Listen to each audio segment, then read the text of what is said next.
Well, very fortunate to win a big football game last week. As I said last week, I think it's probably the biggest win of our tenure here at NSU. But that was last week. We're on to next week, on to Savannah State. Looking forward to being back at home at Dick Price Stadium and doing whatever it takes to win a football game.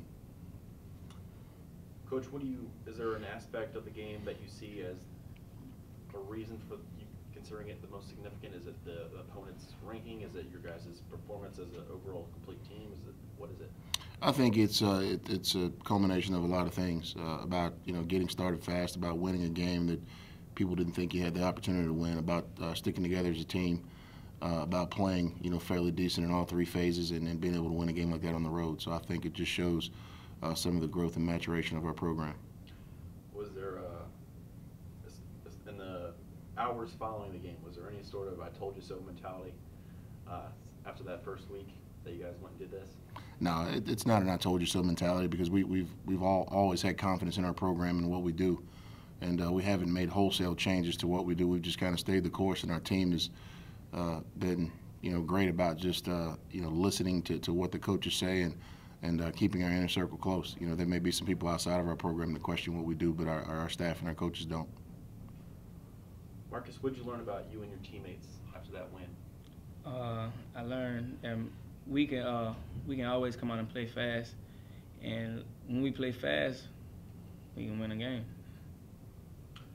Coach, were there any injuries of note? No, we had a few guys that sat out yesterday, but just week 8 bumps and bruises. Everybody that we had last week we should have this week. And you guys, how is it knowing that you guys pretty much control your destiny as far as MEAC title contention, because you face the big dogs like A&T? Well, I think we're very fortunate to be where we are. We're looking at this game, versus Savannah. Before we get into playing anybody else, Coach Broadway does a tremendous job, down there in Greensboro, and that's all fine and good. Very appreciative of what Mike's done at Howard, but at the end of the day, our focus is on Savannah. I mean, we're not worried about anything else other than trying to win a football game on Saturday. That's the most important thing to our team right now. Yeah, and is there any, besides the coaches, I'm sure, is there any player that's going to keep you guys calm? Because this is going to be one of those classic trap games that's sandwiched between Central and A&T. I mean, I feel like everybody keeps each other cool, calm, and collect. Just what we communicate and talk to each other day by day. I mean, we all a close-knit bunch, so I feel like everybody do a good job keeping each other under control and calm. And what was it like for you getting that national honor and being recognized by the country? It was great, but I got to move past that now on to Savannah. Got to try to do it again and get this win. Coach, what's the basic scouting report on Savannah? What have you seen film from them? They're a winless football team, but they're a very talented football team. When you look at what they're doing on offense, they run a million different formations. They're tough to figure out on video. I've got an athletic quarterback. I think he's a true freshman, and he's playing better as the weeks go on. Defensively, athletic. Guys up front that have the ability to get after you. Really good front seven. We're not by any stretch a team that can have a trap game. I don't know how you can start out the season 0-3 and then people be worried about having a trap game. I think at the end of the day, we everybody on our team, especially both of these guys, realizes that we fought our tails off to beat Savannah here 2 years ago and lost to Savannah last year. So we understand fully what this team is capable of doing. Obviously, you had the guys like Marcus and Amp, but I was curious if you had any sort of unsung heroes from the Central game that you wanted to give recognition to. Taylor Godey. I think the conference recognized him, but I mean the kid, flips the field. You can get a 68-yard punt, out of a true freshman punter. That flips the field, and that gives you the opportunity to get put your defense in a great situation. Tons of guys. Kyle Archie played well last week. I mean, Pooty played well last week, and a group that gets no credit from anybody is our offensive line. At the end of the day, everybody talks about the small amount of yards that we run for, but when you don't give up a sack, Pooty's not just standing there throwing the ball by himself. And these receivers have to have time to get downfield. So there are a lot of guys that are doing a lot of great things. Even on special teams. Guys that are making tackles that don't show up in the box score. Nigel Chavis leads our special teams in tackles, and that's something that nobody probably knows. But I think what we have is a collection of guys that are unselfish and that are willing to do whatever it takes to win a football game. And I think that's why our season's turning around. Marcus, did you have any reflection in the hours after that game? Like, because this is only something that only 4 other Norfolk State teams have done, that beat somebody from the top 25. So what is it like to be a part of a group like this? I was just happy to win the game, to progress in the season. So I didn't really dwell on the win too much. What do you think, or is there a big difference between the mentality or anything between the Week 1 team and the team that beat Central? We just have a lot of more fight now. It's more team chemistry, and we just believe more. We bought into the system.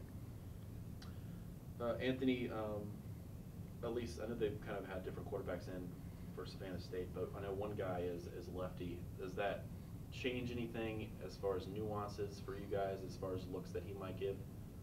I mean, no, not really. It probably just changed the way we set the script to the field. Probably just set it to his arm. That's about it. But everything else is going to be the same. Coach, I'm curious about Marcus's personality, because he always, in these press conferences, he's very polite every day. So I'm curious, what is Marcus like on the practice field and on the sidelines during games?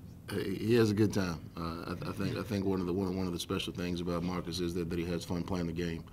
The same things that you see on Saturdays, we see all week long. When you see our team walk out, be it out of the tunnel, out of the Spartan walk, the smallest guy on the team is usually one of the first people out, and he's able to get our team to follow him. But he's got a dynamic personality, and it goes along with the way he plays. How have you seen him progress since he first came here? He's grown up a ton. I remember going to Howland Springs, and there would be days where we had to go and find Marcus. But he's grown up a ton, and everybody knows his story. He took care of his younger siblings while his mom worked at night, and just to see him be here in his 3rd year, and he's everything that we thought he'd be. He's the guy that we saw in high school film making plays that we thought would be a guy that could get our program going, and I'm going to do everything in my power to make sure that he continues to touch the ball as many times as he can on Saturdays. And I'll also ask you about Anthony's national honor. Just talk about Anthony's performance and the stellar play. We talked about Anthony's national honor yesterday when he missed a tackle in practice. But again, I mean, just extremely proud of a guy who, was a walk-on when we got here. And one summer he outworked everybody on our team, and he just hadn't stopped since. He didn't play as many snaps as he wanted to a year ago. Didn't complain about it, came in and we talked about it, and we just told him to stay the course, and he came back for his 5th year, and he's playing tremendous. I told him before the game Saturday, I said, you've already gotten 18, let's go out and get 20. And he went back and got 18, so he's still 2 short, so maybe we'll get the other 2 this week. Coach, the Central game kind of followed the same script as the FAMU game here. They did outgain us a decent amount, but defense made big plays.